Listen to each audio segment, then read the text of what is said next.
A special thank you to each of our subscribers who make this channel possible. Here's today's story. As the United States prepares for another presidential election, the debate surrounding the Electoral College continues to intensify. This unique system, established over 200 years ago, was designed to balance the influence of populous states with that of less populous ones. However, critics argue that it is time for a change, as the Electoral College has led to outcomes where candidates win the presidency without securing the majority of the popular vote.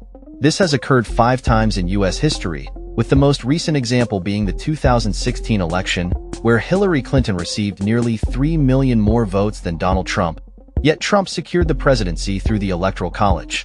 The origins of the Electoral College can be traced back to the Constitutional Convention of 1787, where delegates grappled with the best method for electing a president. Some favored direct elections, while others were concerned about the ability of the general populace to make informed decisions. The compromise that emerged was the Electoral College, which assigns a certain number of electors to each state based on its congressional representation. This means that smaller states have a slightly disproportionate influence in presidential elections, as each state receives a minimum of 3 electoral votes regardless of its population. This system was initially influenced by the 3/5 compromise, which counted enslaved individuals as 3/5 of a person for the purpose of representation.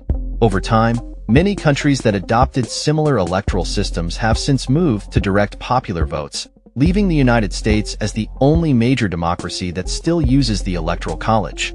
Proponents of the Electoral College argue that it protects the interests of smaller states and prevents a few populous areas from dominating national elections.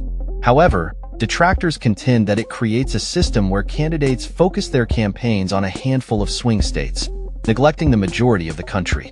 The current political landscape, with its increasing polarization, has further complicated the discussion. Political analysts suggest that the 2024 presidential election could be decided by as few as 150,000 voters in key battleground states like Georgia, Pennsylvania, and Wisconsin. This raises questions about the fairness and effectiveness of the Electoral College in truly representing the will of the American people. Furthermore, the lack of clarity regarding the process in the event of a candidate's death or incapacitation between the election and the inauguration adds another layer of complexity to the system. As discussions about electoral reform gain traction, the future of the Electoral College remains uncertain. With a growing number of citizens advocating for a direct popular vote, the question remains: is it time to abolish this antiquated system in favor of a more democratic approach to electing the president? The debate is likely to continue as the nation approaches another pivotal election, and the implications of the Electoral College will be at the forefront of political discourse.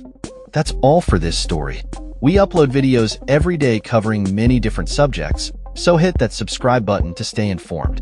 Thanks for watching.